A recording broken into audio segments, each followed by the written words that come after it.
Okay, who can see? All right. All right. So the meeting is being recorded now. Welcome aboard. And like I said, those that join will join, and those that didn't join will be able to see the recording. So we're going to be talking about a very interesting, and I hate to use the word uh, strategy or method, because really phenomenology is a philosophy more than it is a structured method of doing research. Okay. All right. And that's not to suggest that it doesn't have any structure at all. Okay. There is a structure, there is a protocol of how you go about it. But I always tell people who are just dipping their toes in phenomenology to attempt to focus on understanding the underpinnings, the philosophical underpinnings of phenomenology, as opposed to, reading a bunch of papers. And all of that stuff is good. But if you read all of that stuff, you'll find that some of it might go right over your head because you did not understand the underlying philosophy. Now, unlike other methodologies where really, in addition to the philosophy, there's a very structured, turnkey way of going about the research. Um, because we are a very small group, you can all keep yourself unmuted. And what I hope for this session is that we keep it interactive. Okay, so there'll be segments that I'll do, and then I'll prompt you to say something about it, because I think learning enhances and learning becomes more fun if you take a deep dive into it. And especially with phenomenology, and more so with critical phenomenology, the dive is much deeper than you can expect. So before I go on to the next slide, I just wanted to open this up for a quick conversation on what do you understand by critical phenomenology. You don't have to be an expert. None of us is an expert, including myself. I don't consider myself to be an expert. It's a very, very vast area, okay, of research. And it really, believe it or not, even though it's been around, critical phenomenology has been around for at least a decade, maybe more than a decade, but it's picking up steam now. It's becoming more and more involved, and more authors are now writing about critical phenomenology. The PUNCTA, P-U-N-C-T-A, is the journal for critical phenomenology that you can certainly go on Google Scholar and look up PUNCTA, P-U-N-C-T-A, PUNCTA journal. And what I find about PUNCTA is a lot of these resources, Kathy, are actually available for free on PUNCTA. Yes. Unlike some of the other journals, and I get really ticked off when I see for one read for one 24-hour period, they're charging you freaking $49. I said, take a hike, man. Nobody's going to pay you $49. You keep your papers to yourself. Nobody's going to read it unless somebody is really dying to have that paper. So I think what I've also done is sometimes when the price is too steep, or I don't want to pay, because if I keep paying for every paper that I read or archive, then I'm going to be out of this to rob a bank. So what I do is I reach out to that author directly, because the author's link is there with an email. And I say, I was looking through some of these papers, I'm doing this research, and I was wondering if it might be possible for you to send me your paper, okay, a PDF of your paper. And you'll be amazed, they're very obliging, because guess what? They have not submitted those papers with the idea to monetize. Nobody's getting rich on this stuff, right? They put this paper on because the Taylor and Francis or Emerald or whatever, they charge money to offset their costs or whatever they do. So, but authors per se are very, very gracious, and they send you the papers. And in return, what I do is, if I've written a nice paper, I'll exchange that with them. So I'm sending them something that they can look at. So it's a great way to understand. So Puncta is a good resource, more contemporary journal for a collective of critical phenomenology type of readings and resources. So let's open this up. Let's have some fun with this. Let's see what you understand. It's not no right or wrong answer. Just share what you think comes up for you when you look at this expression, critical phenomenology.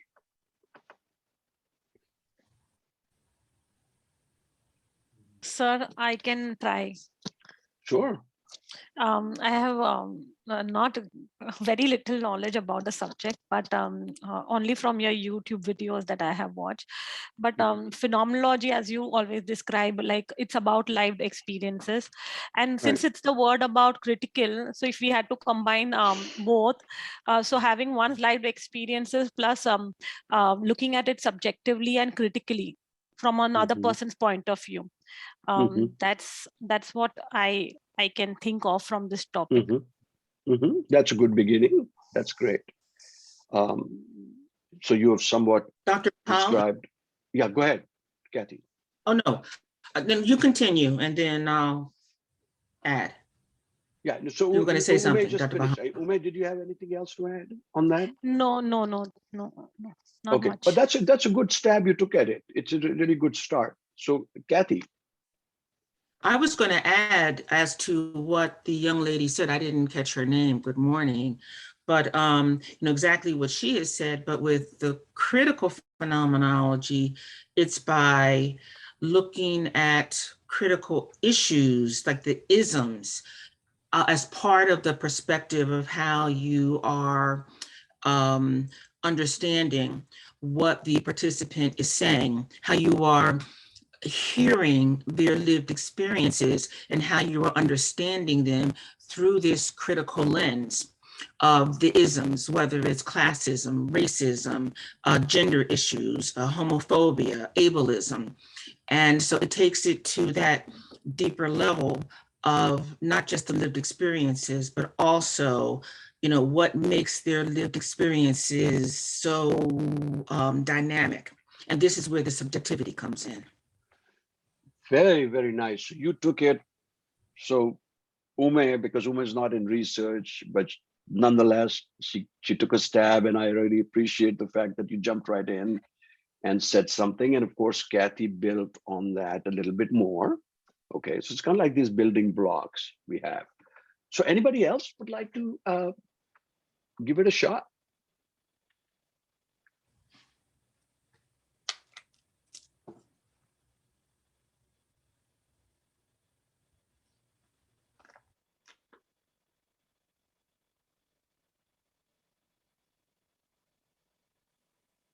And it's fun. Yeah. It's fun. It depending on what your perspective, how you look at your phenomena, where you are in your life, your experiences.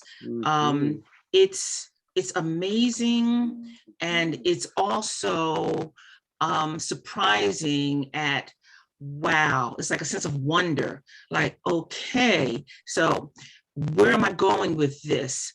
Because we don't know, where or what the participants are, but how we look at it. I am amazed through just my data analysis with what my participants have said and how I have seen some criticality in their experiences.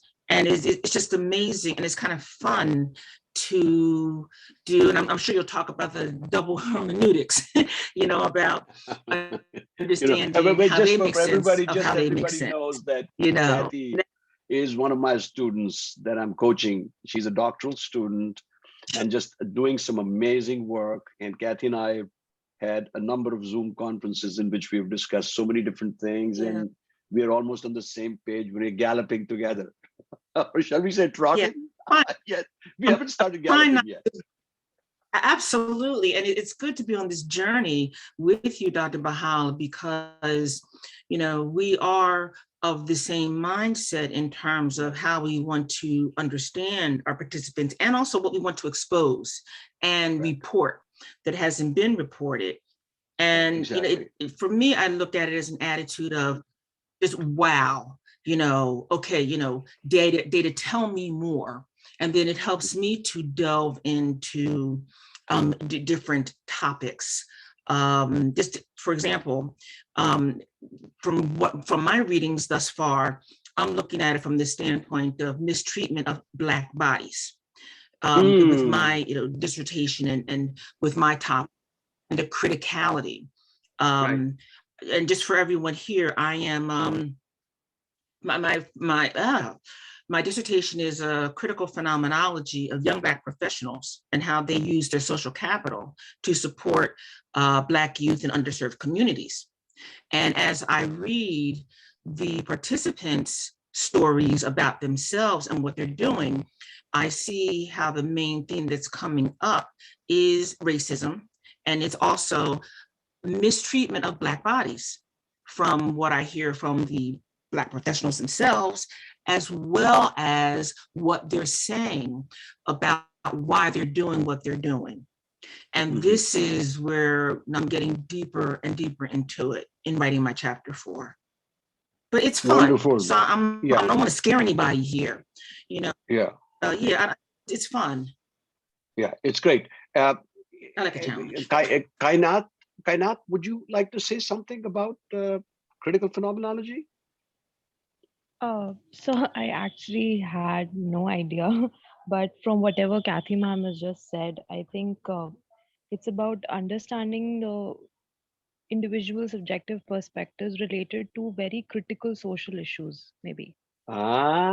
Beautiful, beautiful. I like that. Critical social issues. Social, the word social right comes in. Sociology, social. It's awesome. So this is great. And please keep joining in as we go along, Kainat. And I know Ashwarya has raised her hand. So go ahead, Ashwarya. Good evening, Doc. I'm sorry I cannot be on video. I'm cooking while I'm listening to your webinar. Some motherhood calls here. So anything exciting you're making today? What are you making? Oh, so I'm making a Kerala curd curry. So yeah. Wow, that's great. You're gonna have happy campers there today. Your family's gonna be happy that you're gonna get Kerala curry. Okay, that's great. That is if my son really approves my cooking. I think I think all mothers know how that works. Oh, I know. Sure. But I'm going to take a dig at this. I mean, I'm really not fully aware of what critical phenomenology, or rather even the science of phenomenology is at the moment. But I think so from the TA parlance or transactional analysis parlance, there are narratives that each one of us form about our lives. There are scripts that we form about our lives, and these scripts are quite a rich source of how the society, or how the regular or the smaller community that we were brought up in really are, or what they have taught us, or what kind of constructs have been created in that small little community that we were brought up in. There is a possibility that critical phenomenology could study all of these constructs that are created, and I might be absolutely wrong, but maybe something closer to what are the habits formed. Therefore, how do people react to certain situations? Is there a common way of reacting? Is there a common way of presenting oneself? And therefore, what happens, and what kind of impact it creates on others? Maybe just thinking aloud.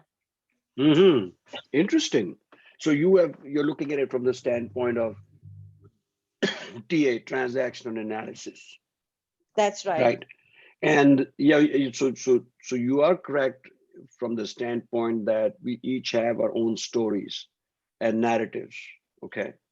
And phenomenology is about stories, narratives, and discursive accounts, the rambling accounts. And this is the thing that really causes a lot of the researchers to start thinking about, well, if I'm going to be rambling, or others are going to keep rambling, when are we ever going to get to the point? The point is there is no point. There is Right. no point that you're going to arrive at.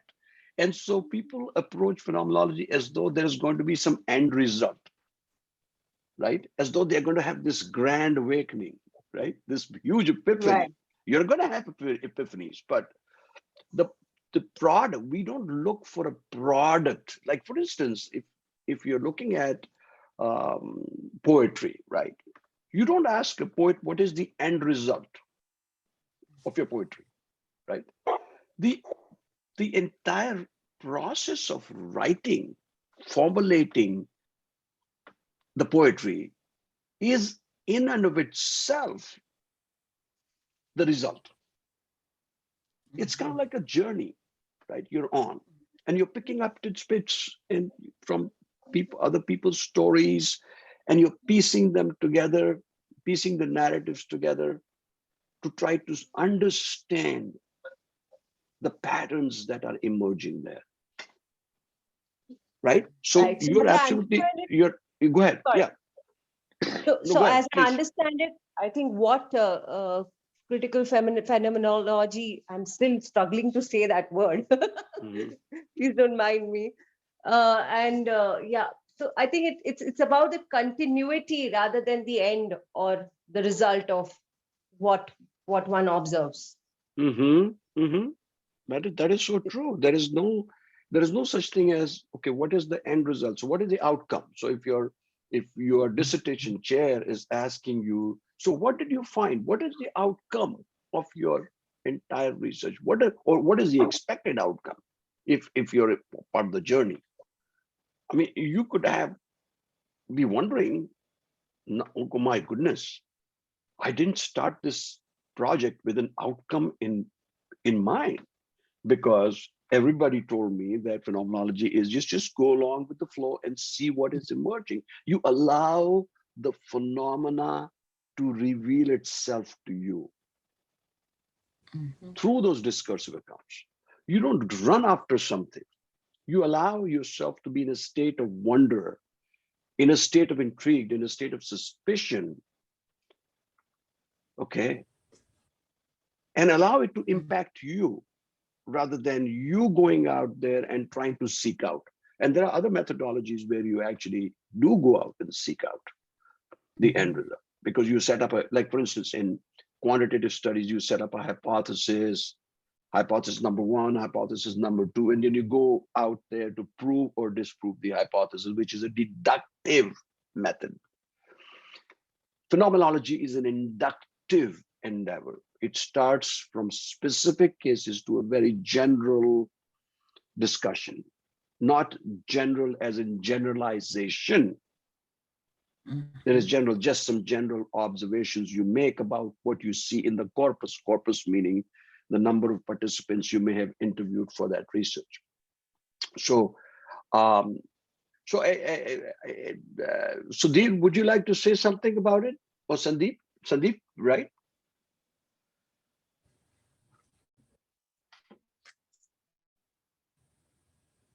Sandeep, I can't hear you. You'll have to unmute yourself. Yeah, I had muted myself because there was some noise coming, and I was wondering whether it is coming from my headset or something. Okay, that's fine. So I up till now, so what I was up till now, I was wondering that phenomena is something that you are experiencing the moment. Phenomenology is about that. Right. I read that paper. I tried reading that paper. That was too.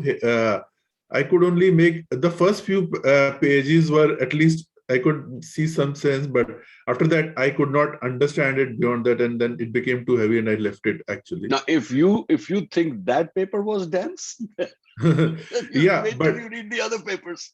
But disclaimer, honestly, because if you find them dense, it is because the vernacular is different. Exactly. Right. Honestly. So it's not that they're making things more complicated. It's because the language that they're using is something that we are not familiar with on a day-to-day basis. Yes, Right? actually, that we are not using that language, and many words are.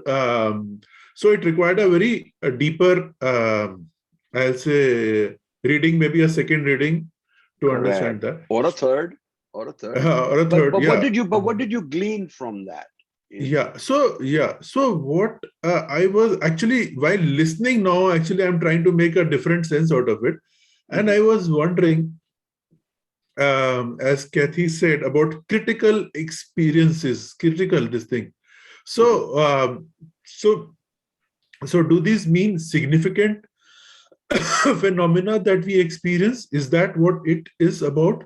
And what I was, so shared experience versus individual experience. And third thing is, actually, I've been reading on critical incident method. So how so critical incident method also actually talks about significant events that have happened, and from that we try to understand. And so how are, all these things I'm trying to make a sense of, trying to I was just trying to make sense of everything when everything was being discussed. That is where I am right now, and okay, so great. I'm in a state of wonder. Yeah. Okay, so let's lift the curtain.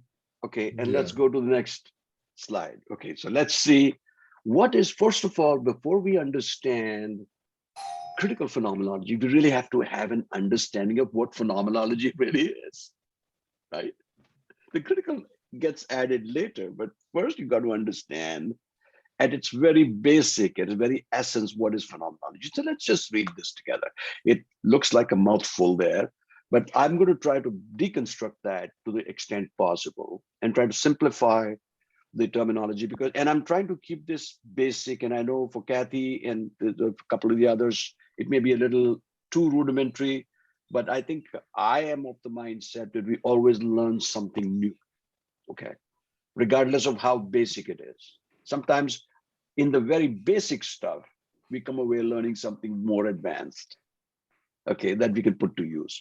So the discipline of phenomenology will be defined initially as the study of structures of experience or consciousness. Understand one thing about phenomenology. It's all about experience, experience, experience, right?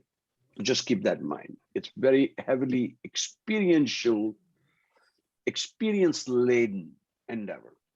So literally, phenomenology is the study of phenomena. So when you're doing phenomenology, you're not doing phenomenology in a vacuum. You are doing phenomenology on something, about something. And what is that something? That something is a phenomena. So, and I'm talking from the standpoint of doing a study, a research paper, or whatever, you're looking at phenomenology as a means of understanding the essence of your phenomena. Phenomena is simply what you're researching. Okay. So phenomenology is the study of phenomena, the appearance of things, or things as they appear in our experience, or the way we experience things, thus the meanings things have in our experience. And you will understand one thing about phenomenology. It's a sense-making, meaning-making endeavor. And so what is it like to be such and such? Or what is it like to experience emotional abuse? Or what is it like to experience marginalization? Okay, things of that nature. So when you try to explore that phenomena from the standpoint of the first person objective, because it's really about the first person, and I'm coming to that in the next sentence. Phenomenology studies conscious experience as experience from the subjective. Many of you have talked about the subjective experience. We are not looking at an objective endeavor. We're looking at a subjective. Subjective is, as you all know, thoughts, feelings, emotions, whatever is coming up for you, right? And looking at it from the first person objective. And a lot of times what happens is when you're writing papers, your assessors or faculty might say, why are you using the first person, as in I did this or I did that? Why don't you say the researcher did this or the researcher did that? Okay, especially in phenomenological studies, and especially studies of a qualitative nature that involve phenomenological inquiry, you will see that the first person is used extensively. Okay, because the reader, i.e. somebody like myself who's reading your paper, or someone else out there that's reading your dissertation, is not interested in what the researcher is doing. Yes, there is research, and you and the researcher are synonymous, you're the same. But they want to understand in your own language what it is that happened.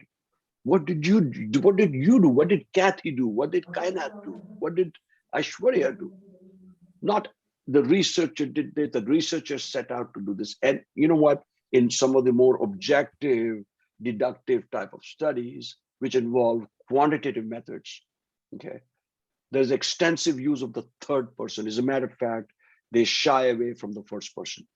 And the reason for that is, folks, that they want to keep the researcher as distant as possible from the participant. On the other hand, in most qualitative studies, that gap is reduced between the researcher and the participant. And in the case of phenomenology, that gap actually is further reduced because phenomenology is a co-created endeavor. It's a co-created created product of the researcher and the participant. So what you're doing is you're interacting with each other, interacting with the participants. And while you're having an influence on the participants are also having an influence on you. And the reader is interested in knowing, especially from the reflexivity standpoint, what is happening to you as a researcher as you're being impacted by this study. So phenomenology studies conscious experience and experience from the subjective or first person point of view. This field of philosophy is then to be distinguished from and related to the other main fields of philosophy, which is ontology. I know Aishwarya was talking about how difficult it is to pronounce phenomenology. Believe it or not, when I first entered doctoral studies, this is way back when, in another life, I guess, I heard all these epistemology, philosophy. Of course, philosophy was easy to have my head around, but epistemology, ontology, phenomenology, ethnography, ethnomethodology. I said, what are these ologies, right? So that really, some of the basics that you need to understand from the standpoint of phenomenology are epistemology, which is the study of knowledge. Ontology is the nature of being. What is it like to be such and such? Logic is the study of valid reasoning, and ethics, or ethos. We all have heard of ethos, pathos, and logos. Ethos is the ethics, pathos is the deep emotion, and logos is the logic of a situation. So just understand that it's a philosophy. If you're picking up nothing else from this, you will see that is a highly philosophical endeavor. And it's important, and that's why I wanted to keep it basic so you could understand the philosophical forerunners of critical phenomenology before we go too deep into this conversation. So would anybody have anything to add just reading this mouthful? What jumps out at you as different or same as some of the other approaches?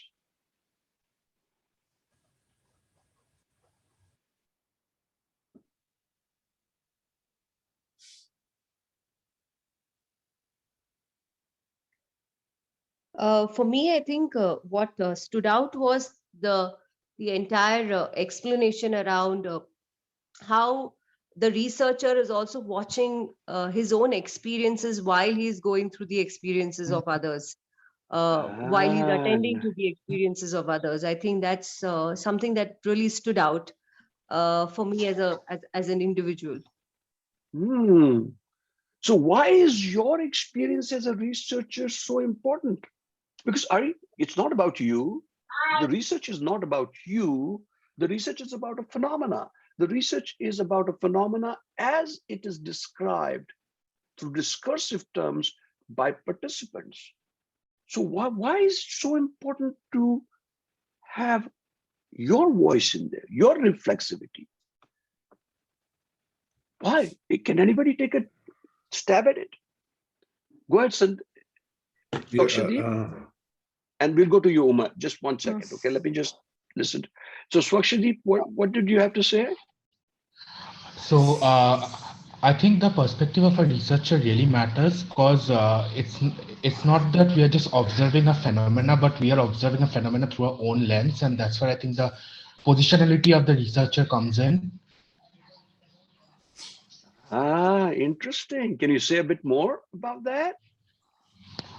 So for example, if I'm doing my research on a marginalized group, for example, say transgender people, so like like probably if I'm a cisgender person, I'll have different meanings attached to like some specific thing, which probably the transgender people might perceive differently. For example, police. Yeah. So I think that's where the positionality of the researcher becomes really important because like our sort of like our views are shaped through our like lived experiences. So I think that's why the positionality is really important. So yeah, that's all I wanted to say. Wonderful. That's very good. And this is and to piggyback on your thought, this is precisely what Kathy was alluding to earlier in our conversation about the double hermeneutics. So I may as well put a little 2 cents in about double hermeneutics. So remember, in phenomenology, and thank you so much, Swakshaji, because you really brought this discussion a little more focus, and I appreciate that. So phenomenology is not, like I was saying, it's not understanding something in a vacuum. You're understanding something through the lived experience. Now, lived experience of whom? Definitely, you might say lived experience of the participants as they are exploring a certain phenomena, right?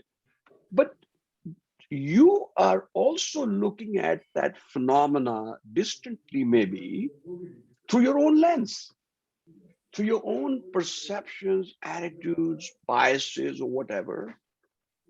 Okay, so there are 2 lenses operating at the same time. The participant is looking at the phenomena through his or her own eyes lens, and you are looking at how the participant, you as the researcher, are looking at how the participant is making sense of that phenomena using their own lens. So when you look at this dual lens, we call it the double hermeneutic. Hermeneutic is, in simple parlance, hermeneutics is interpretation. It is the sense-making process. So not only are you trying to make sense of what the participant is saying, which of course is true, you're also trying to make sense of how the phenomena is unfolding, revealing itself through the discursive accounts, through the narrative of this participant. So the participant is making sense of the phenomena, but you're also making sense of the participant who's making sense of the phenomena. So you see what I'm saying, going with that. So we'll talk more about that later, but I know Sandeep had raised his hand. Go ahead, Sandeep. Yeah, I think I don't have much to add because he's already said the main thing. Because actually, our experience shapes the interpretation of that other person's experience also. Of course, we have a thank you for sharing that. We have we meaning researchers have a paradoxically bilateral relationship with the participant, especially in phenomenology and other qualitative studies. What do I mean by paradoxically bilateral? We are both influencing each other.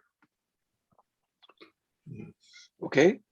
Sometimes we have to be in a dominating position. I mean, I don't think of dominating in a very judgmental way, but you take the lead. Sometimes you allow the participant to take the lead. So you're going back and forth. You're shaping the conversation without impinging on what's being said. Do you see the difference between that? One is that you're totally interrupting, hijacking somebody's conversation. You're not shaping it. You're actually hijacking it. But is that what we are doing when we are co-creating research? We are not hijacking. We are simply sharing, we're steering the conversation. Because what is the goal of a researcher? The goal of a researcher is to collect thick data, T-H-I-C-K. Thick meaning voluminous, rich, discursive, emotionally laden. So you're trying to collect data, because if you don't get enough data, enough rich data, quality data, your results or whatever the outcomes you're trying to achieve from this study are going to get shortchanged. So when we are co-creating something, we are influencing someone and also being influenced by that person. So it is through this joint influence, this paradoxically bilateral relationship, right? And you'll hear this expression a lot, the paradoxically bilateral interviewing, right? So good discussion. I really enjoyed this segment a lot because you brought into this something that is going to be really meaningful as we progress through this workshop. Let's go look at what is now that we have talked about phenomenology and really in its simple terms, in its simple expression, let's wonder about this criticality aspect. What is critical about critical phenomenology? This is also the title of the paper that I sent you by Gail Salomon. I'm sure you must have at least glanced through the paper or read that paper in its entirety. It's very dense. I will be the first person to admit it. But it's an important paper, because the paper that I found, which is so amazing in that it answered the question that most people have on their minds. What is critical about critical? Why even have the expression critical? Why not just say phenomenology and be done with it? So are we not trying to then discern, to differentiate what constitutes just a simple phenomenological study from a critical phenomenological study? So now let's take a look at that. So philosophically, critical phenomenology makes a distinction between solipsism. You'll hear this expression, so don't get scared, between solipsism and intersubjectivity. And I know somebody had spoken about intersubjectivity. It was either Aishwarya or Kainat or one of you. It doesn't matter who, but we had thought about the intersubjectivity. So solipsism, it's a mouthful, tongue twister for me too. Solipsism is the doctrine that the self is the only thing that can be known and verified. It focuses on a singular experience. It is a form of self-absorption without regard to others' needs. Now, I want you to very carefully pay attention to this part. Okay? So, by contrast, intersubjectivity deals with the subjective experience between the self and the other. It is a collaborative experience, but not necessarily between two separate individuals. The alterity, you'll hear these expression alterity, and I'm sort of like sharing some very basic expressions that you'll hear a lot when you start reading critical phenomenology. And there's a lot of expressions, keywords, etc. I don't want to inundate you, but I wanted to keep it sort of like simple, stupid right now, so that we can try to understand and get our arms around some of the basic concepts. So the alterity or otherness that we are talking about, it's a collaborative experience between whom? Between the self and the other. The other may not necessarily be someone else, another individual. The other or the alterity or the otherness that we are speaking of is the other that resides inside us. It's the self. Have you heard the expression self and the other? What you're seeking out, what you're looking for in others actually is sitting there right inside you. Mm-hmm. And critical phenomenology is an intersubjective experience, highly emotional intersubjective experience of the researcher's self and the researcher's otherness. Mm-hmm. So let me give you an example. Okay. So if I'm a researcher, I'm doing a critical phenomenological study on something, right? Why? Okay. Why do I have to go make it vague? Let me talk about a study that I'm currently involved in, that we're doing a data analysis on. It's a study on the communication patterns between the Generation Z, or Generation Z as they call it, and older baby boomer generation. Mm-hmm. How do they communicate? How do they interact with one another? So I was looking at it from a critical standpoint. So now, if I am simply looking at it in a very sterile, very transcendental, phenomenological way, the very conventional way of phenomenology, all I will be focusing in on the lived experience of others meaning not the otherness inside me, but the others that I'm interviewing. So I might interview some baby boomers, I might interview some Gen Z students who are all the way from like 17 or 18 to up to 23 or 24, this younger, huge generation, amazing generation, just before they hit the millennial stage. Okay, so if I'm looking at them as a researcher, I might say, you know what, I have enough data when I look at the lived experience through the in-depth, semi-structured interviews. And I might feel satisfied that, yes, I've collected enough rich data. But if I'm looking at this critically, as in a critical phenomenological endeavor, I would have to go deep inside myself and look for that baby boomer other inside me and have an intersubjective conversation with that baby boomer inside me and say, okay, Anil, tell me that you as a baby boomer, and just for many of you that don't know, I'm going to be hitting my 70th year in August. Fortunately, still have some juice left. Thank God for that. Wonderful. Yeah, still have some juice left. I don't know how long I'm going to have that juice. Until I have it, I'm going to go enjoy it. Enjoy the ride. So I'm saying that if I'm not able to have a conversation with the other inside me, the other is, the one is this researcher, the other is the baby boomer, right? Inside me. And what attitudes, how would I interact How would I interact with a Generation Z student? What kind of an emotional communication might I have with this person? What kind of some of the challenges, some of the attractions that can happen?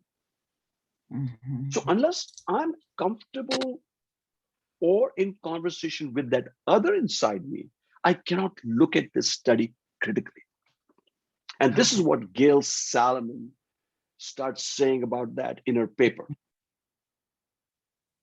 So they're talking about the otherness, the self and other. So this dance between the self and the other is a very, very important and very critical aspect of critical phenomenology. Now, that does not preclude a conversation between the researcher and others as in other individuals, and the emotional communication that is happening. Of course, it's happening because when we are doing research, we are participating in that or co-creating that interview with. If I'm interviewing either a baby boomer or a Generation Z student, I'm interacting with that student. So there is that piece also. But that piece tends to remain in the realm of a lived experience, a collection of data for a lived experience. So when I'm talking to a Gen Z student and I'm asking, what happens to you when you interact? Tell me about your experiences and let's go deeper into that, et cetera, et cetera. I'm collecting data from the first person standpoint, but that data is lived experience. I'm only very marginally getting into, and get ready for this expression, the life world of that participant.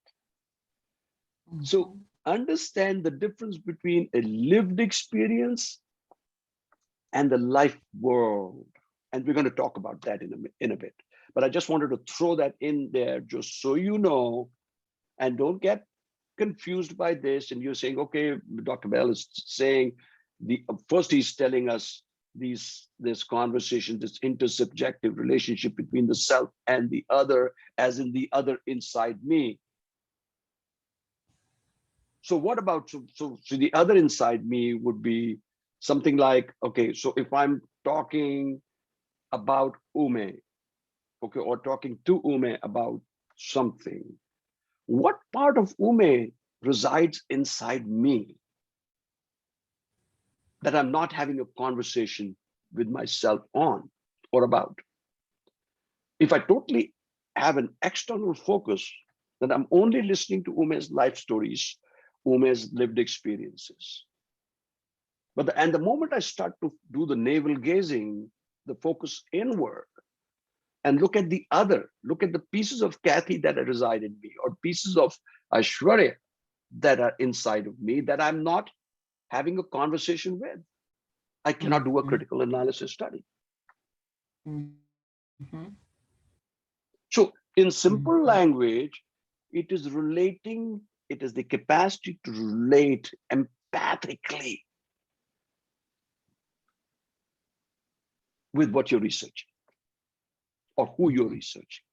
So if you're looking at the LGBT community or marginalized communities, the homeless, the folks that are on drugs, the queer community, people that are living on the margins of society, that people shun away.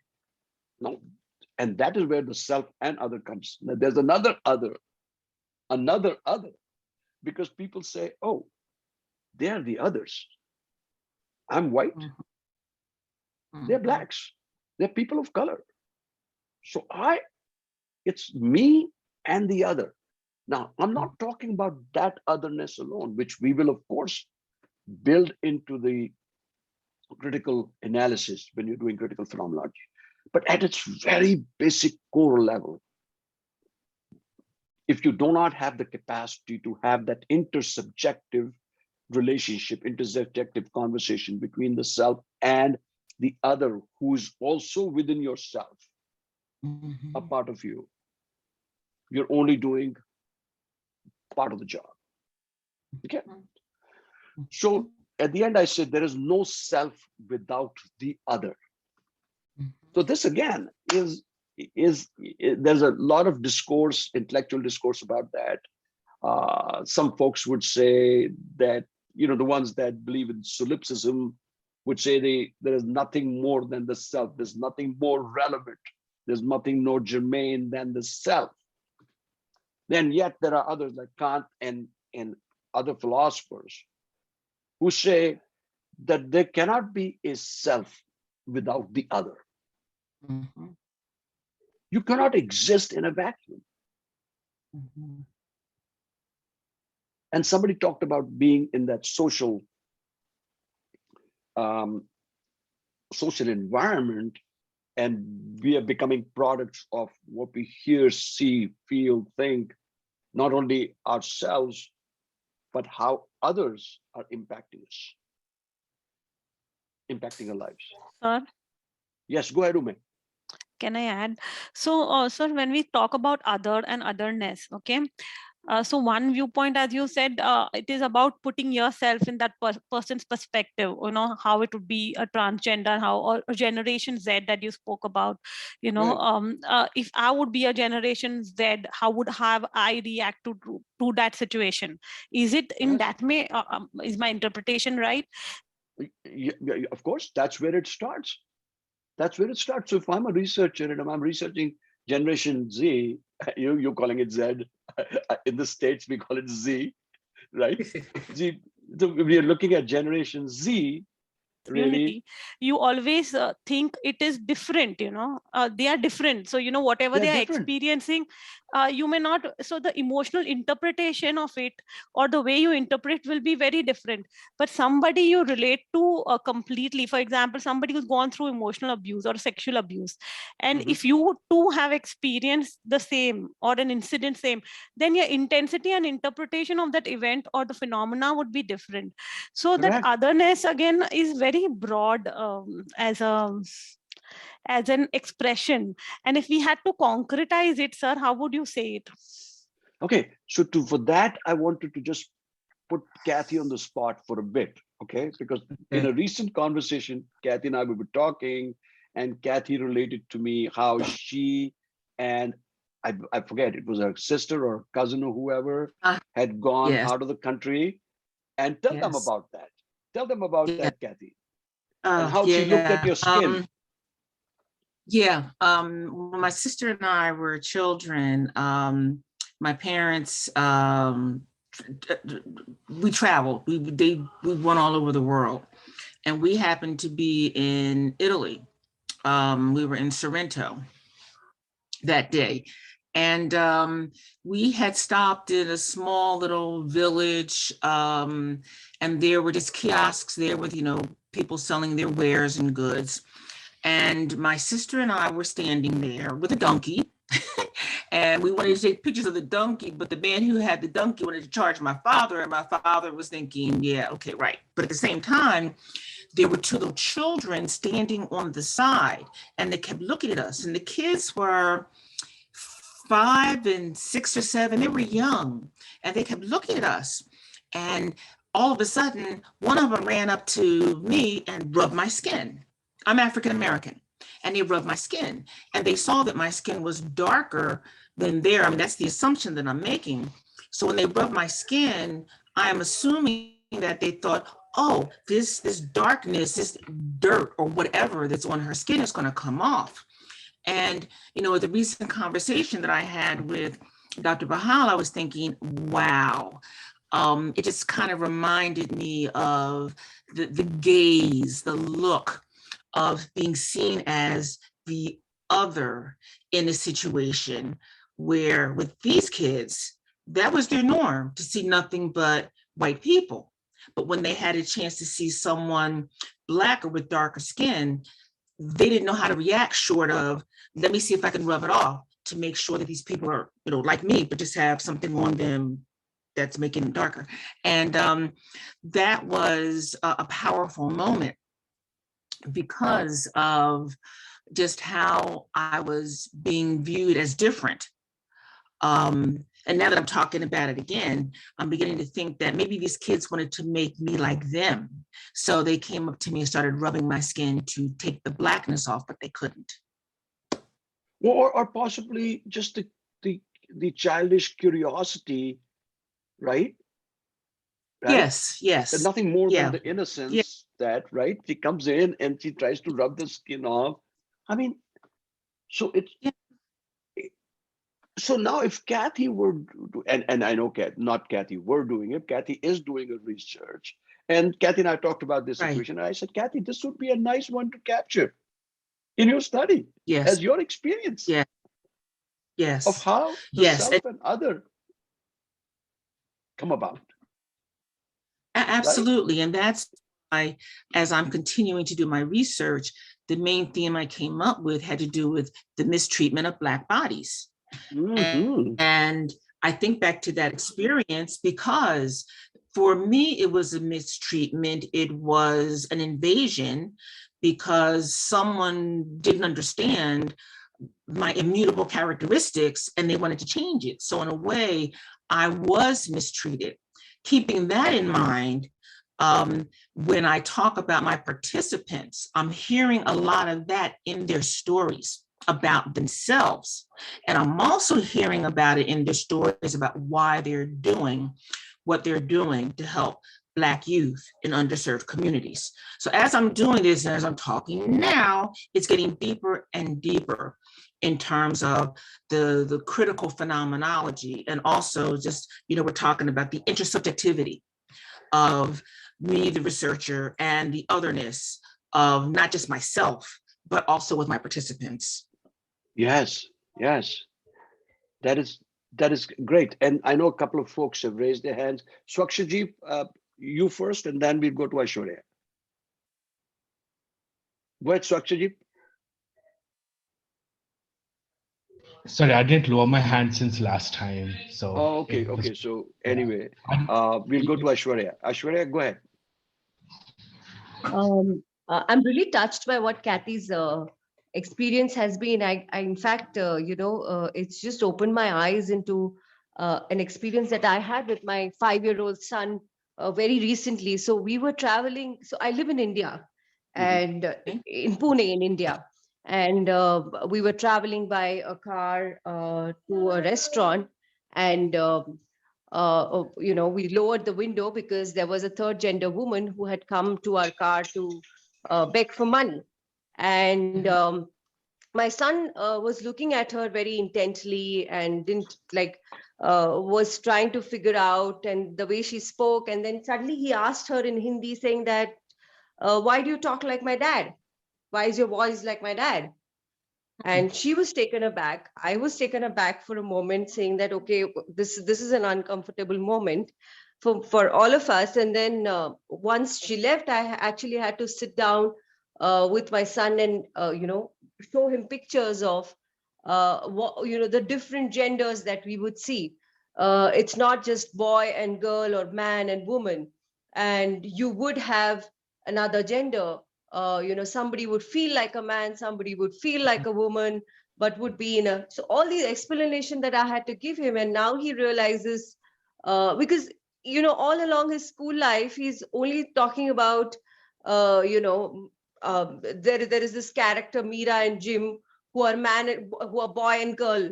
So there is no awareness of a third gender until one really encounters the third gender, and that's, I think, from the experience. But I don't know how that landed on the woman who was who was passing by. And but I also sat down to really the other was the child here for me. And I said, yeah, I mean, it's coming out of innocence because he doesn't know there is a third gender, and there could be other genders. It is not just man and white and black, all just the dichotomy of life, rather. Right, right. And also just to take another example, and if I were doing, let's say I were doing a study on people of color. Okay, I'm not going to say black or Hispanic or whoever, but just people of color. And somewhere in the study of people of color, I totally get lost and actually, what's the word for it? I get so brainwashed by what I'm reading. And if I were the kind of researcher who were reading mostly the Western literature, the white men, Western literature, I could get so brainwashed by it that I somewhere would forget that I'm a person of color too. So when I start to integrate my otherness with inside me, and to be able to finally say to myself, I'm part of that community too. Yeah. Then something new emerges there. Because what good is research if the researcher is not able to integrate those parts and actually just sees them in others, meaning other people of color, whether it's African American, Hispanics, or Jews, or whoever, and not think that you are very much a part of that community. And how would you feel, or how did you feel in your past when people looked at you with that oppositional glance? And we're going to talk about the oppositional gaze. Okay. Yeah. And that oppositional gaze is a very important thing. Yeah, go ahead. Go ahead, Kathy. Oh, I just wanted to add with what Ashwara was talking about. Yes. One word came up. I think both of them were thinking on the line, innocence. These were children. Yes. So that puts it in perspective. What you're talking about now is something where we know better, so to say, or the kids have the innocent glaze, I guess, because they're kids, because of exposure, lack thereof, what have you. That's how I'm looking at the kids. And what happened with Ashwara's son and what she had to explain to him. Now you've moved it, and I'm glad that you're talking about, okay, so if I were to be doing this research and get brainwashed and caught up in it, I may lose perspective. And I think that's where the criticality becomes important, because we are older and we kind of like know better.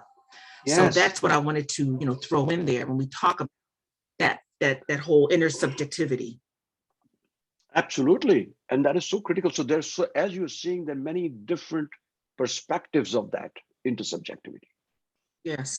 It could be between the self and the other inside me. It could be with myself and Kathy, if Kathy's a participant. It could be the otherness that you're denying or disavowing about yourself, that you need to integrate back inside you. Through this process of introjection of those parts that you're either ashamed of or the embarrassed by. Hey, why don't I look like this beautiful blonde? Right? So go ahead, and I'm just making some fun with this. Why don't I look like this beautiful blonde? So I'm going to go ahead and get my hair colored, so I look more like her. Yeah. Hey, it happens all the time. Sometimes consciously, sometimes unconsciously. To be like the other. Yes. Because it's safer to be like the other than to have a somewhat different identity for yourself. Right. Right? And to be able to really say that, and say with great pride that, I'm different. Yes. I think differently. I'm an advocate for this. I dress up whatever way. And somebody who's a transgender individual, the first time a child, as Ashwarya was saying, the first time just child sees a transgender individual, it's like jarring for the child's senses, because the child has not experienced it. So it's the ability, the capacity to bring that childlike innocence back into our research sometimes, and say, what would I have experienced if I were experiencing that phenomena for the very first time as a child? Or, you know, even thinking back to the real situations in your life. What did you really think when you first saw a transgender individual? When I remember when as a 5-year-old or a 6-year-old, they would come dancing and they would come, you know, clapping to all the weddings, and they would suddenly, and Kathy, you're not probably aware of this, so I'm just for your edification. So these trans people that were born into the transgender community, they would have their own community. They were sort of like, back in the day, they were more like outcasts. Okay. Oh, yes. They were I have totally some of my marginalized. family. Yes. I don't know if you've heard about that, but they would come, the moment they would hear, God knows how they know when a child is born or Yes. there's a wedding going on, and they would clap and dance, and essentially they would come and say, I hate to use the word beg, but really they were looking for alms. They were looking for some donation or whatever to them. And if you did not do that, they could put you in a very embarrassing situation. I don't want to get into those graphic details. And so what I'm saying is that my parents always imbibed in me that they did not say they are different. They said that this is their way of life. And you need to respect who they are. You need to have even a certain amount of reverence and regard for them. Not because they are different, but because this is a way of life that they adopted. And you have to be able to respect that way of life. So if I'm doing a phenomenological study, a critical phenomenological study on transgender, on the transgender community, or on the LGBT community or whatever, I need to be able to bring that otherness back, to be able to bring those experiences to bear in my research, and be able to critically ask myself those questions, which I would normally not do if I were doing a simple phenomenological study about themes and patterns and convergences and divergences and IPA. Nothing wrong with that, but that barely scratches the surface. It only objectively looks at the phenomena that you're researching. It does not go critically into it. It does not take a deep dive into it. And that's where the huge difference lies. So let's go to the next one. So critical phenomenology pushes the boundaries of a singular first-person subjective experience, as is common in traditional phenomenological inquiry, and engages with alterity and otherness. So this is a repetition of what we've been talking about. So you go push the boundary and you start looking at the alterity, the otherness. It is through this engagement with the other that critical phenomenology transcends its own boundaries and enters the realm of a subjective life world. Here, folks, is the kicker. What you have to understand is in general phenomenology, phenomenological studies, yes, the life world is present, but the life world is more present if you were doing a sociological phenomenological study. And as you know, this sociological phenomenological study, the father of that was Alfred Schutz. Okay. But unless you were doing that, life world gets muted somewhat. It's the lived experience you hear about mostly. What is the participant's lived experience? What does the participant talk about when you ask them such and such question? And yes, they're talking about the life world, but your focus as a researcher is more on the lived experience and not the life world. Life world is marginal. Of course, we do understand that if you're talking to an LGBT community person, they're embedded in that life world. Okay. It's always there, right? They're immersed in that. But you're honing in on the lived experience because you want to collect rich data on their experiences with, let's say, if we were doing marginalization or lack of opportunity, etc. But the moment you get into critical, here's where the life world takes on a whole new meaning.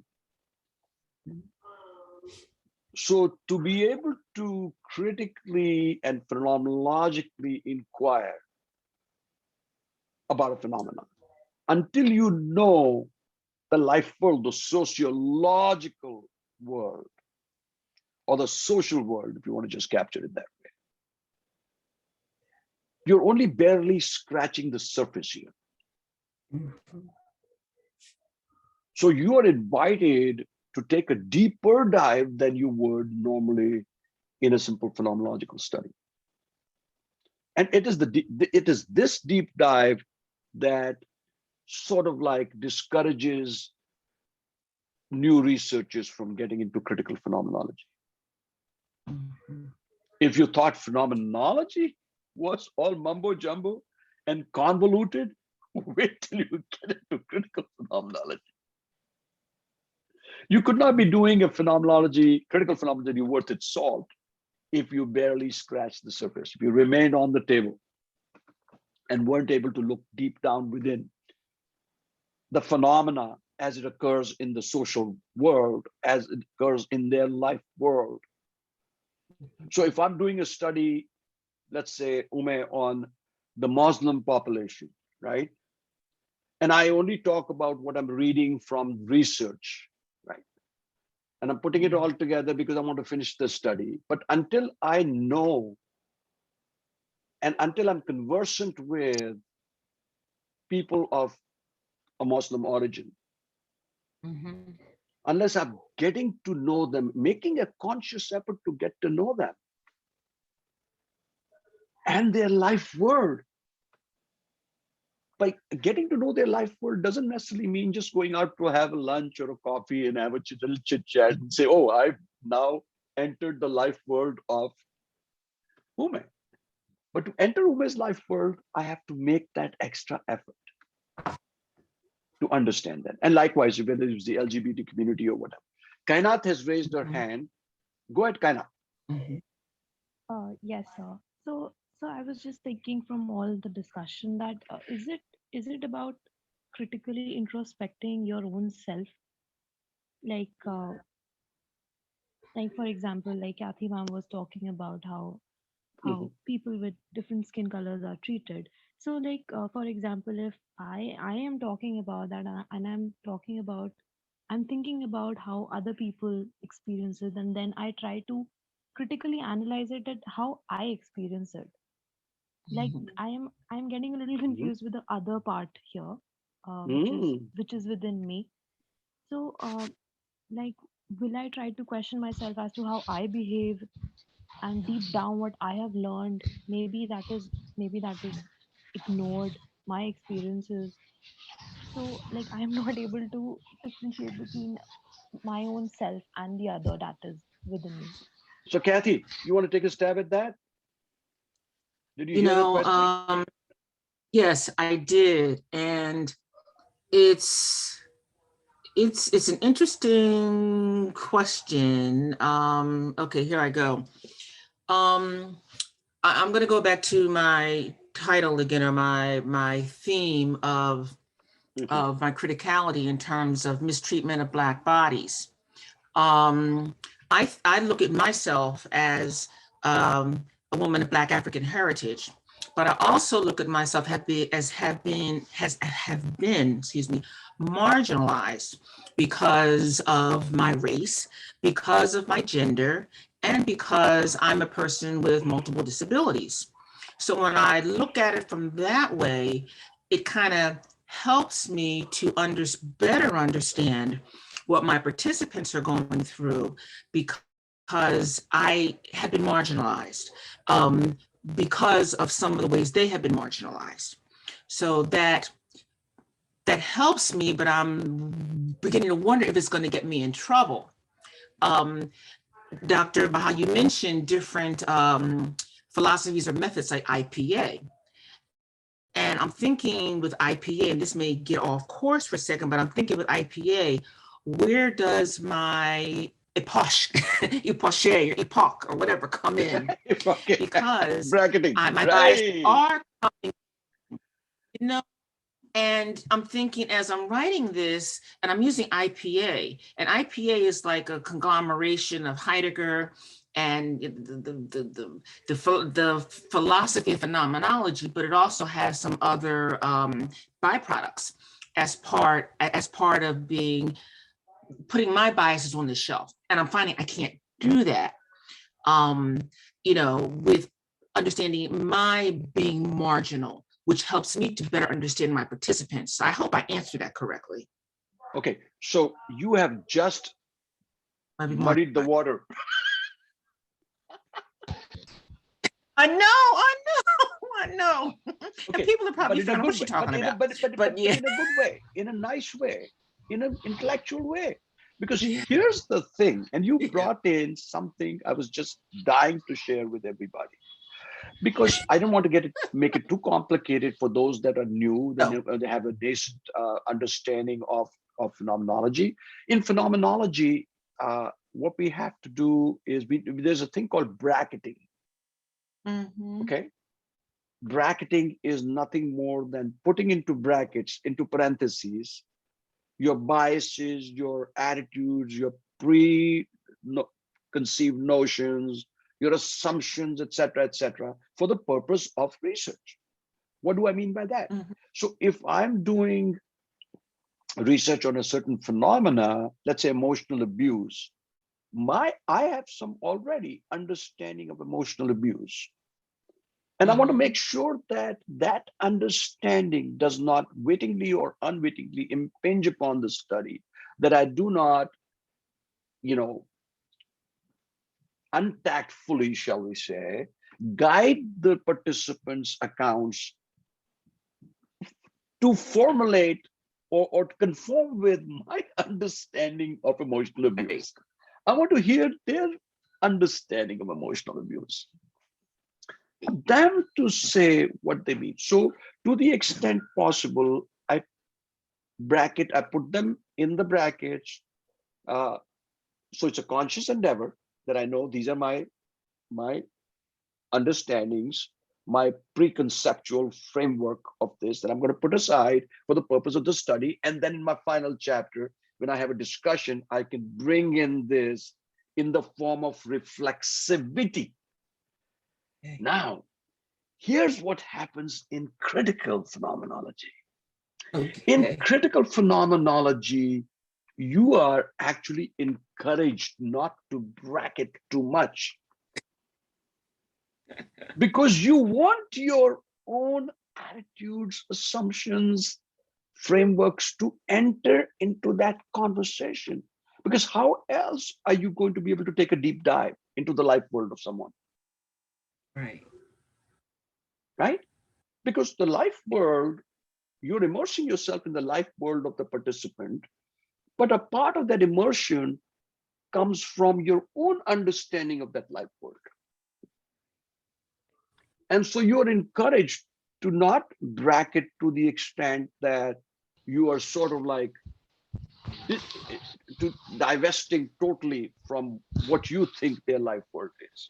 You want to have that intersubjective conversation inside of their life worlds. When I was talking about getting to know Ume, or when I'm doing a research on the Muslim community or Muslim youth or whatever, I need to be able to bring in my understanding, not my biases necessarily, but my understanding of that.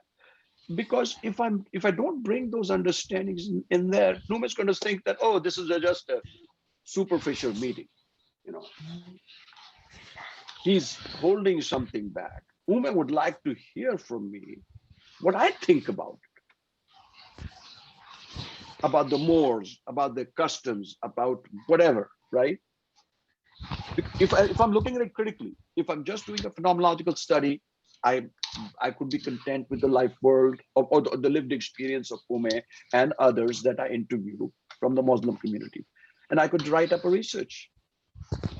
But the moment I'm doing it critically, I need to bring all of that to the foreground. Okay. And to be able to critically have a discourse around that. Okay. Okay, right? So it is through this engagement with the other that criticality comes in, and the subjective life world as in the world that those participants inhabit, right? Think of this as the observing. I'm going to introduce a concept to you in critical phenomenology, not very written about, but you will see some way, shape, or form this concept. It's called the observing ego. And what is the observing ego? Think of this as the observing ego or the self, you yourself, that is able to capture the enactment on stage and at the same time witness, i.e., spectate, the critical unfolding of the other from the audience. So now, have you ever gone to a play, to the theater? Okay, and you're sitting in the audience, right? But what if you were also one of the actors?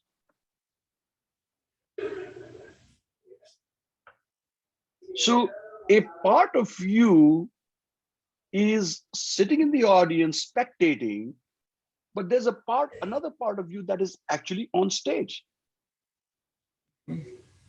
So when you critically examine that part of you that is in enactment, is in animation, is acting out or whatever on stage, and be able to say that I can, in my mind, discern between that part that I'm seeing on stage and the other part that is spectating, that is observing. It's this critical capacity to be in two places at the same time.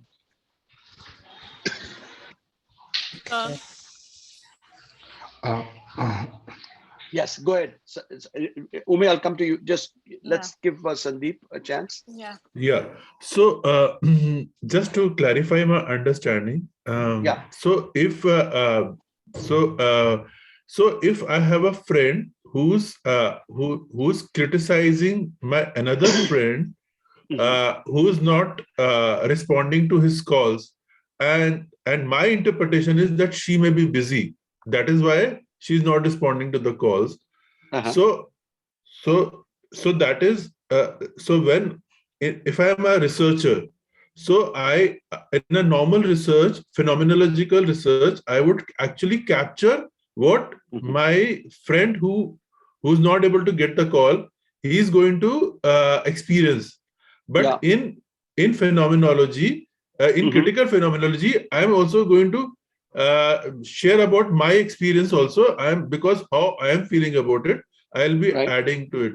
And the second example I could think is that normally when you're drunk, so you lose your inhibition and you do certain acts, but it is not that you're not observing yourself, you're actually observing it.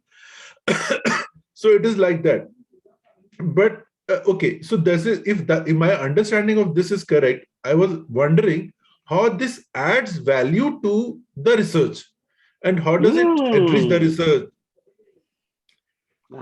That's a great question. So before we get into that, I just Swakshajeet that's written something in the chat. So I just want to give him a quick chance to say, go ahead, Swakshajeet. So I just wanted to frame a question.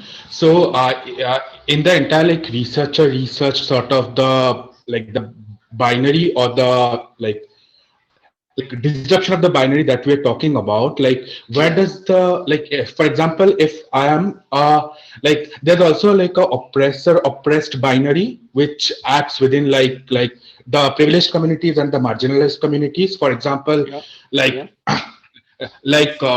for example, queer people mostly perceive cishet people as like like oppressor. So what would be the positionality as a if someone is a cishet researcher, what would be the positionality of the cishet researcher to sort of bring out the authentic experiences? Because there are aspects of queer subculture that might not be perceivable by the cishet researcher, or there might be things that the queer research won't be able to say, or won't actually, sort of open up their experiences, because they just perceive the person to be cishet and an oppressor. So where does this oppressor oppressed binary come within the critical phenomenology? That's what my question was.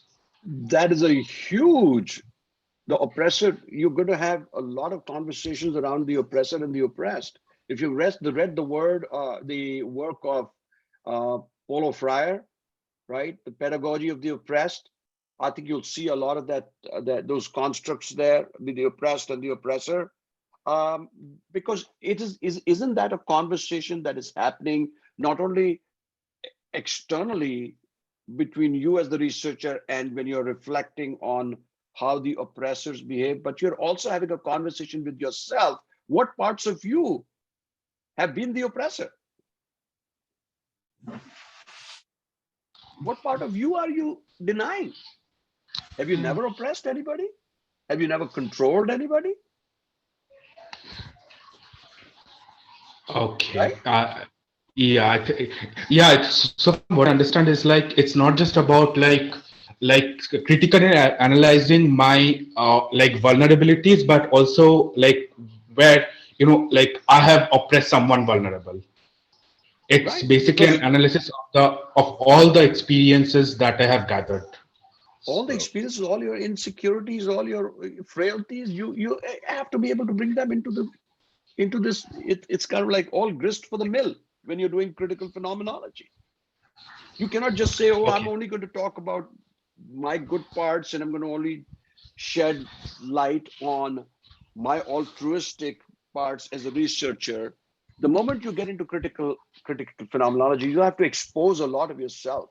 You have to become quite naked in your research. And that's the hardest part for researchers to do. So Ume, you had a question? Sir, my question was similar to Mr. Sandeep's question, and what he summarized it very well with regard to the researcher's own biases. So when we talk about and differentiate between phenomenology and critical phenomenology, sir, would we say that do you think critical phenomenology is a good way to do a research? And why I come from is, if example, where I come from is, see, if a researcher already has certain bias, let's take an example here of a community, for example, okay, and you already have maybe not a very positive view, but a negative view about a particular community. So the kind of questions you ask and everything you do leading to it will be in that manner, right? Right. And in that manner, so whatever you write is your own interpretation of it. So very likely that when you write a research paper, you it's always a self-serving bias. So if because I wanted to listen this, I ask that kind of questions and I get that kind of a reply. And and even if I don't get that kind of reply, it's like how the news reporters do. They go round and round, and I try and get that information, and then I put it in that paper and publish it. So I don't know. I'm just thinking, is this a right way to practice research?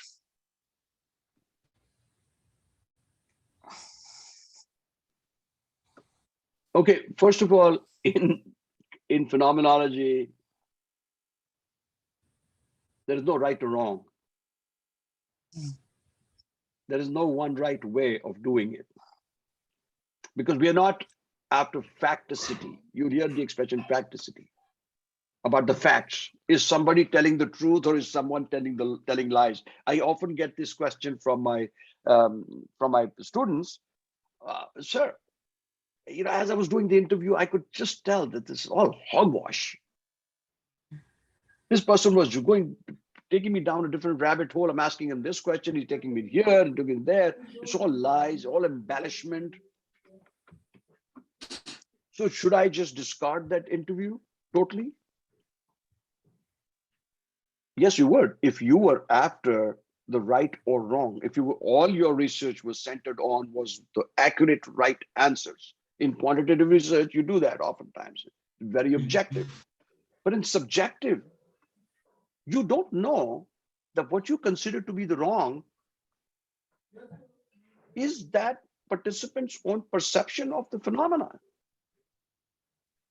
You have to allow whatever it is that is emerging. Now, if you feel that it's totally rubbish, some people just enjoy the moment in being interviewed and they're talking all nonsense. You have every opportunity to just purge that out of your data and report that you purged that out of the data for whatever. And you don't have to name the participant ever. You're using pseudonyms. You can say that you purged that. You did 11 interviews. Only 10 interviews gave you some rich data. The 11th interview was not of any good. But you don't question, you don't confront that person and say, I don't think you're telling me the truth, because there's no such thing as the truth you're going after. So now, Ume, to answer your question a little more explicitly, so if you're saying you have a lot of assumptions, you already have information about that community and you have your own biases, would that be any good doing research on that community if you already are so biased? And that's why bracketing comes into the play. You keep your biases and your assumptions aside for the purpose of the research. And you allow the phenomena to reveal itself to you through the discursive accounts of those participants. And that's what we call, what Kathy had mentioned about epochy or bracketing. And that's important to be able to understand. So there is a lot of dilemmas in research, a lot of perplexity in research. What is it that I'm researching? Should I be researching this? Who do I interview? How do I interview them? What kind of questions do I ask? Do I remain object-oriented? Do I remain ego-oriented? Should I even ask ego-oriented questions? Ego-oriented questions are those that prod and poke somebody too much.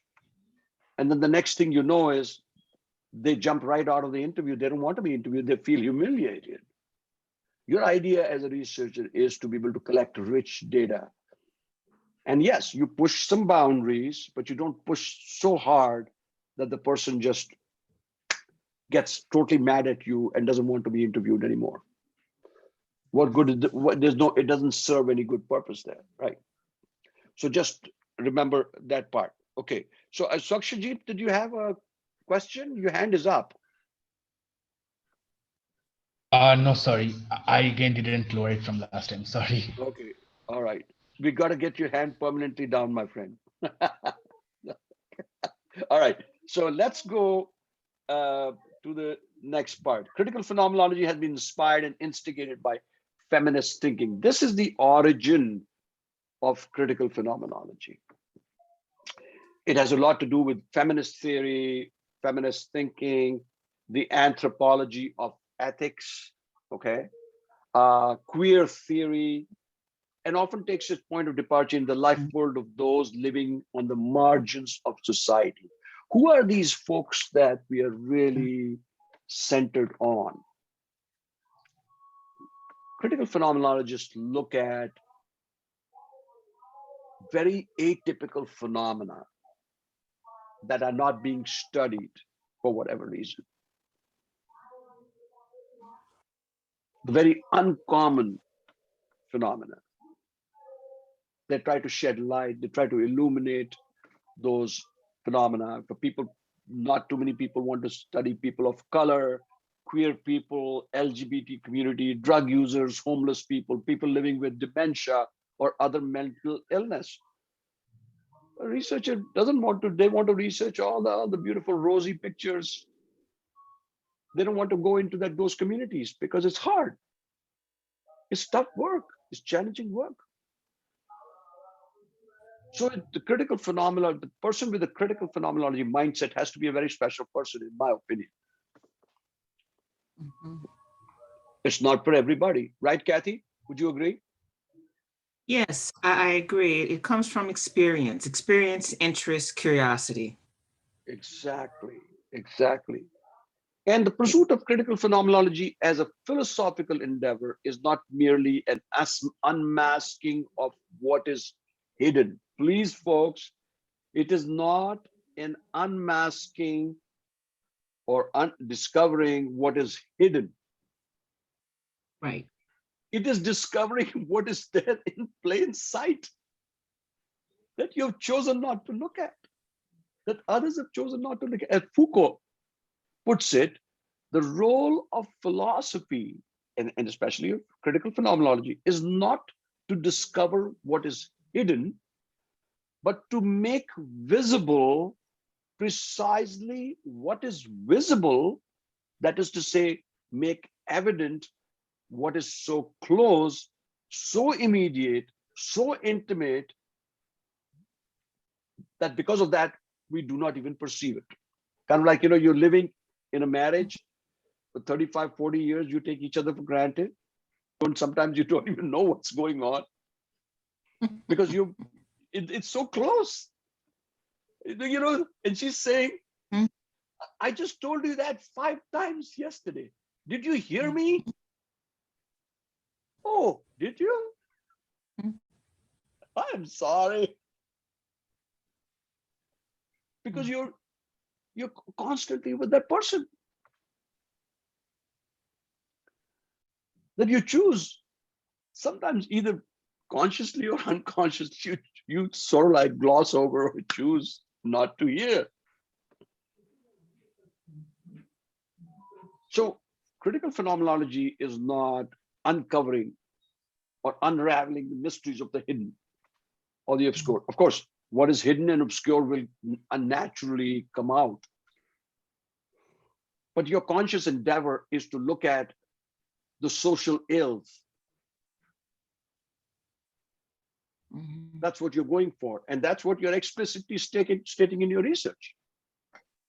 Like Kathy's research is very specifically, this is the research topic that she has. She's telling the world that this is what I'm researching. I'm researching the social capital in the African-American community, how professionals in the African-American community reach out to the other disadvantaged students or others, and how they contribute their social capital to their growth or whatever, right? Yeah. Yes. Right. So Yes. So it's not that you're going to, well, first of all, you're looking at the really social, I hate to use the word evils in society, but some of them are really social evils. And you're taking it upon yourself to unravel that. But it's already there around you. You're surrounded by that. You're just exploring it deeply, critically. Okay.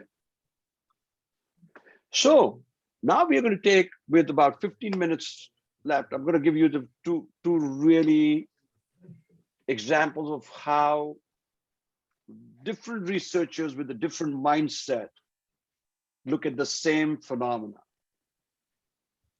Okay.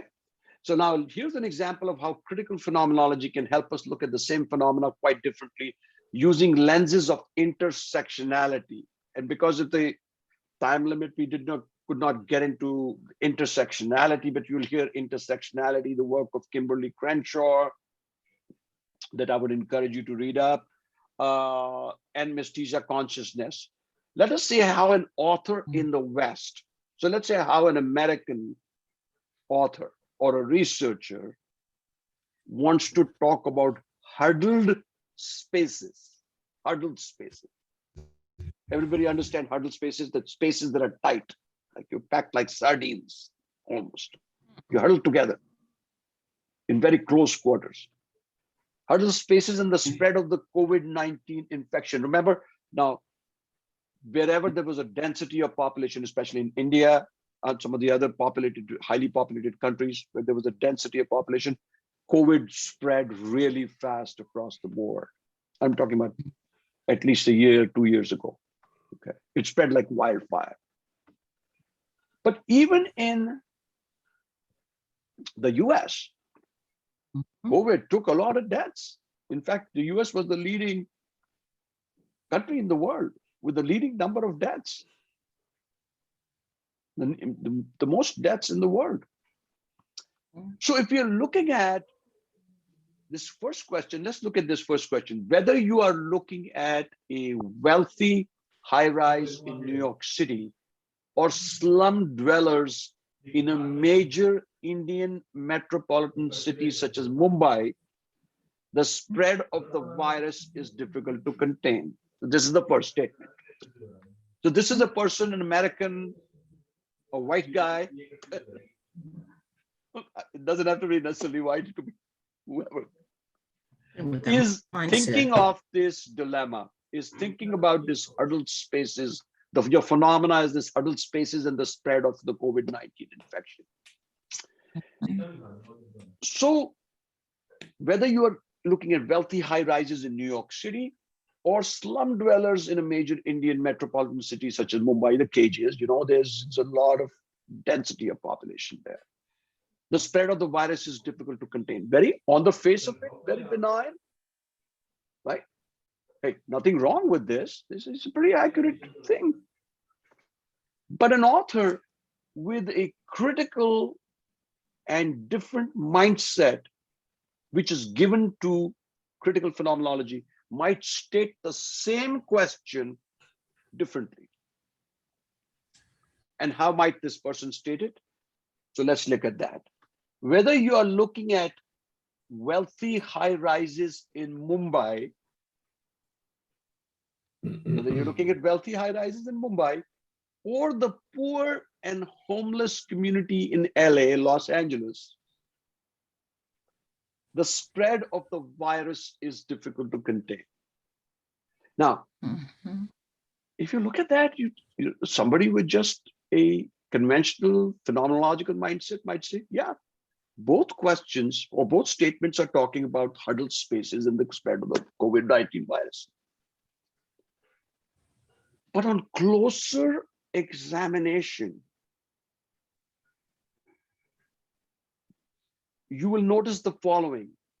By looking at affluence and homelessness through different non-traditional lenses, the two authors explore the phenomena in quite dissimilar ways. The classical approach to phenomenology may not make the subtlety and social injustice embedded in the first statement. After all, the author is only trying to explore the phenomena and understand its essence through the lived experience of wealthy New Yorkers and poor slum dwellers in Mumbai. On the other hand, the critical phenomenologist explores the phenomena using a somewhat oppositional gaze.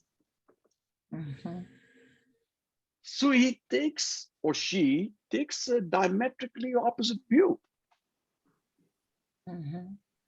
She questions, the researcher questions, why is it that affluence can only happen in New York City? There is affluence in, for crying out loud. Look at the wealthy, look at the kind of money that people in Mumbai have. They are freaking loaded. So she might say, as a critical phenomenologist, wouldn't it be interesting to put a spin on the question? And by directing an oppositional gaze, now she's looking at homelessness as and poverty as also occurring in the wealthiest country in the world, the US. And by taking a critical gaze, she is able to uncover a lot. Because now, this was all in plain sight. You think the person that, the white author, the first one, did not know that there are high rises and wealth and all of that affluence in Mumbai? Yes, but unconsciously, it was easier for them to put Mumbai into this other category.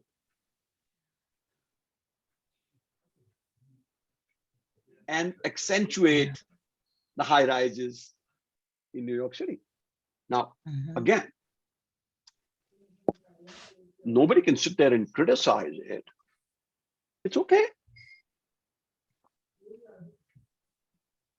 But until you take an oppositional, until you take a critical gaze, you are not able to explore the phenomena to any depth. Because now what that happens in looking at these two questions is it brings up the social inequity. In treating India, because it's a, well, it used to be called the third world country. I don't know if they still call it the third world country or whatever, but in treating India as not quite at par with the US, it's easier to think of them as, think of Mumbai as a city of slum dwellers. So this opens up, if I just were to give you these to a critical phenomenologist, this is amazing fodder to write about, to discuss, and to take it into a whole study. So just a quick example of, and you can read the work of Bell Hooks on oppositional gaze. Kathy, you are aware of that, right? Yes. Bell Hooks, right? Yes. Yes. Many people, Gail Salomon, Kimberly Crenshaw, Audre Lorde, Franz Fanon, Du Bois, etc., etc. So there's a number of authors that you can look at from this standpoint. So we just have 5 minutes to go before we end. I just want to open this up to anybody that has any questions, concerns, observations.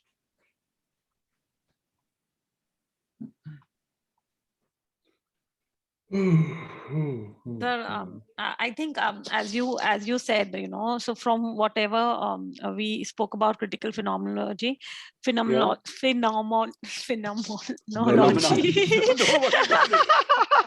So one thing is for sure, of course, as a researcher, you need to be, of course, a very high quality researcher. Like you cannot, if you're looking at quick solutions or, completing something quickly or just getting things done is not the idea of this kind of a research. It requires, as you said, high intellectual abilities as well as somebody who's ready to dive into it and really is passionate about it. As just Kathy mentioned, that passion needs to be there as a part of the researcher. So that is my observation, and I really loved the idea of critical phenomenology, because I have read through you only and heard you speak about phenomenology extensively, but this is a very deeper and deeper perspective into research. So thank you for sharing this. And we barely scratched the surface today. Okay. Now what I will try to do is in our next part 2, which I wanted to talk about objectification, because the objectification is not the same thing as stereotyping, by the way. Okay. Now, right, in objectification also emerges from feminist theory. So I'm going to talk about that, and I'm going to incorporate some other items from or constructs from critical phenomenology into that discussion on Friday. That's going to be on Friday, not tomorrow. Friday, same time. We'd love to have you on board. And a lot of people had registered for this, but I'm sort of like almost happy that we had a small group, okay? Because we had a small group of everybody was contributing rather than have a large group of 20 where 18 are falling, nodding off. Sometimes that happens, it's okay. Because the topic can be boring to somebody, and people sign up and then they realize, oh my God, I didn't read the paper, so I should not attend. We'll have sent them the paper. And some people will say, oh my God, is Anil going to pick on me? So I think that paper was very intimidating. And I think many people, because the paper that you sent, I did read it, but as somebody just mentioned at the start, it was very difficult to comprehend. No, it's So, a dense, it's a yeah, dense paper. Gail Salomon is, yeah. by the way, the 50 concepts of phenomenology, that red book. Gail, Yeah. right, Kathy, you know that book, right? Right? Yes, yes, Yeah. yes. I'm And she's one citing of it. the Yeah. authors. She's one of the, I guess, one of the co-editors of that book or something. She's great. Yeah. She's amazing. She's from Princeton University, so she's a really good scholar uh, whose work we'll be looking at. So finally, real quick, Sandeep, you go first, and then Kainat, and then we'll end. Yeah. So one thing, this example definitely gave an idea about how how structuring gives a different dimension to the whole thing. But what I was wondering is, how did the researcher's own position with his other helped in getting this done? Oh my God, that's a huge one. I wish we had more time to talk about that, but maybe in my next, if you remember to ask that question, I'll bring it up on Friday. But Yeah. but that's a really good question. Kainat? Yes. Something that I noticed here is how different qualitative and quantitative research can be from each other. Yes. Like in quantitative research, we try our best to reduce errors and especially the researcher's bias, no matter what, at every step. And here in critical phenomenology, we are actually talking about bringing that out and Encouraging lowering the amount bias, of bring it brackets. in. Ah, Bring it in so we yeah, can talk yes, about that. yes, yes, yeah. This is actually fabulous. And sir, I attended your 2-day conference at Jamia when you came for Oh, you IPS. did? Oh, Yes, sir. wow. Yes, sir. Amazing. Yes, I mean, sir. that's a So like long this. time ago. I haven't actually gone back to India since October of 2019 because of the pandemic. And now, even now, when as I think about going in October this year around Diwali time, I'm still a little leery whether, the pandemic is going to be under control and all that. But, oh, that's amazing. Thank you so much for attending, Kainat. Thank you so much, sir. Thank you so much for sharing. Oh, wonderful. You'll be here with us on Friday also? Yes, sir. I'll definitely try my best. Okay, wonderful. Thank you so much. Does anybody have anything else to say before we wind up? That's it. Going one, going twice. Okay, Kathy, thank you so much. Keep smiling, my dear, and keep Thank working you. hard on your Thank you. dissertation. Thank you so much for adding your voice from a scholarly perspective. And when I say scholarly, it's someone who's already doing research Thank you. and using phenomenology as a research method. Thank you. You're a wonderful So, coach. You taught me well. oh, thank you. No, but you know what? I'm only doing what I know to do, and sometimes that lands well, sometimes it doesn't land well. But thanks so much, and thanks to those that could not attend. That's okay. We understand. But we're hoping that next time you'll be here. So this is being recorded, and I'm going to upload it to YouTube shortly, and then share with everybody the link there. All right. Thanks, guys. It was a very edifying discussion, wonderful, enriching conversation. Everybody contributed, which really made my day. All right. Okay. See you Thank you guys. very much, sir. Thank Thank you. you so Care. much. See you Friday. Okay. Okay. Bye-bye. Bye-bye. Thank you so much, Prof. Okay. Bye-bye. Bye-bye. Take care, sir. Ashwarya. Thank you for chipping in.